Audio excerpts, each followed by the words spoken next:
Assalamualaikum warahmatullahi wabarakatuh. Alhamdulillahirabbil alamin wa bihi nasta'in ala umuri dunya waddin sayyidina wa maulana Muhammadin wa ala alihi wa sahbihi ajma'in. Allahumma shalli ala sayyidina Muhammad salatan tawfiru biha dzunub wa tuslihu biha al-qulub wa tantaliqu biha al-sub wa talinu biha as-su'ub wa ala alihi wa sahbihi wa man ilaihi mansub. Yang saya hormati kepada dosen pembimbing mata kuliah konseling kebutuhan khusus, kepada Bapak Uji Maulana, dan juga kepada para sahabat-sahabati atau teman-teman keluarga PKI yang saya banggakan. Kita akan bahas apa yang dimaksud dengan anak kebutuhan khusus. Nah, anak berkebutuhan khusus itu dulu disebut sebagai anak luar biasa. Nah, didefinisikan sebagai anak yang memerlukan pendidikan dan layanan yang khusus. Jadi untuk mengembangkan potensi kemanusiaan mereka secara sempurna, penyebutan sebagai anak berkebutuhan khusus dikarenakan dalam memenuhi kebutuhan hidupnya.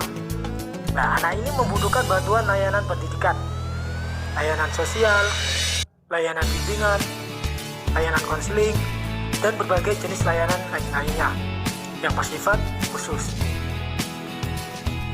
Dalam percakapan sehari-hari, anak berkebutuhan khusus itu dijuluki sebagai orang yang luar biasa. Kenapa kok bisa disebut orang anak yang luar biasa? Nah, dikarenakan mereka memiliki kelebihan.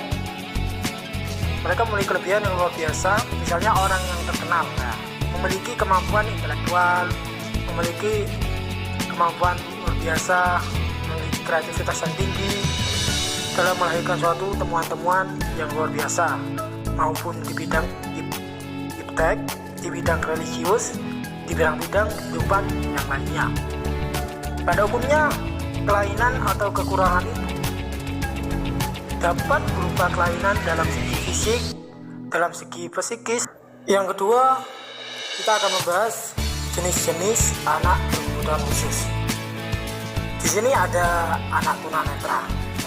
Anak tunanetra itu anak yang mempunyai kekurangan secara indrawi. Anak yang kekurangan secara indrawi itu akan masalah penglihatan, meskipun indra itu penglihatannya bermasalah. Inteligensi yang mereka miliki masih dalam taraf yang normal.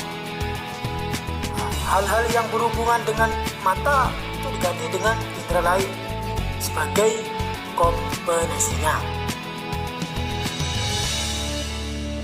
Lanjut ke paparan selanjutnya. Di sini kita akan bahas sebab-sebab anak berkebutuhan khusus. Sebab-sebab anak berkebutuhan khusus itu dibagi menjadi 3 bagian. Ada faktor yang menyebabkan anak berkebutuhan khusus. Pertama, peristiwa pranatal, yaitu dalam kandungan. Terus yang kedua ada natal, yaitu saat kelahiran. Yang ketiga yaitu postnatal, yaitu setelah kelahiran. Baik, kita akan membahas pertama. Yang pertama kita akan membahas peristiwa pranatal, yaitu dalam kandungan. Jadi berbagai macam penyakit yang dapat menyebabkan kelainan pada janin dan ibu hamil, diantaranya pertama keracunan darah. Terus ada infeksi karena penyakit kotor. Yang ketiga ada kekurangan vitamin atau kelebihan zat besi. Ya, terus kita akan bahas natal saat kelahiran. Nah, pada saat terjadinya kelahiran yang mungkin hanya memakan waktu yang cukup singkat, akan tetapi jika penanganan yang tidak tepat akan mengancam perkembangan bayinya. Di antaranya ada lahir prematur, ada kelahiran yang dipaksa dengan menggunakan vajrum, terus ada proses kelahiran bayi sungsang. Seperti itu natal saat kelahiran. Terus kita akan bahas postnatal yang ketiga.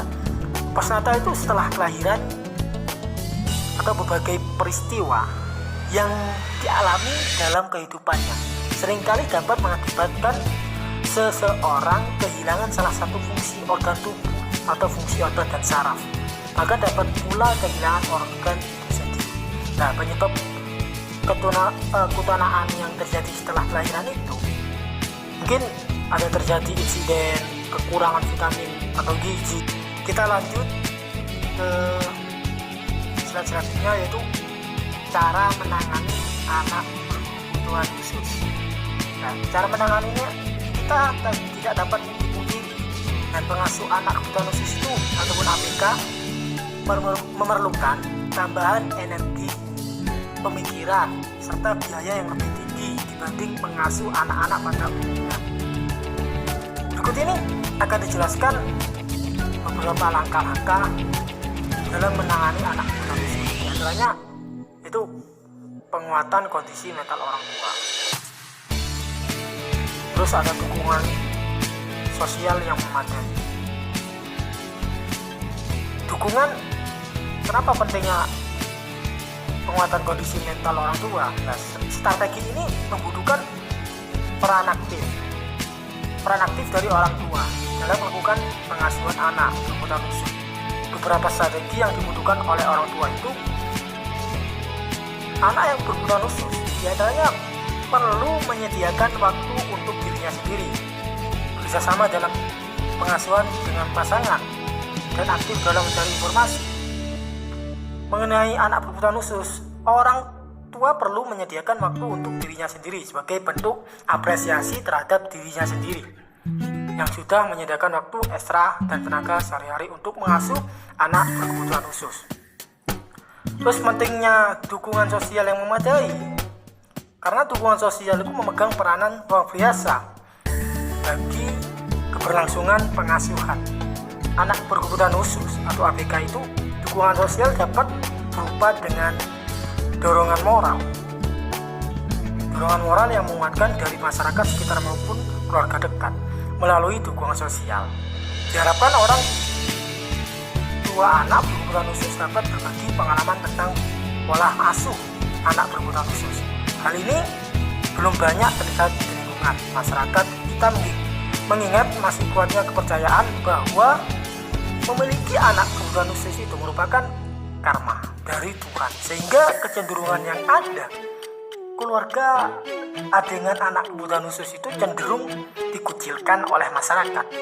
Untuk menghapus kecenderungan ini perlu pemerintah untuk memberikan edukasi kepada masyarakat umum tentang anak berkebutuhan khusus. Edukasi ini dapat disampaikan melalui jalur media atau pos-pos pelayanan masyarakat untuk menyentuh masyarakat di area pinggiran atau pedesaan. Baiklah, mungkin itu saja yang saya sampaikan dari pemaparan tugas konseling kebutuhan khusus yang berjudul tunanetra.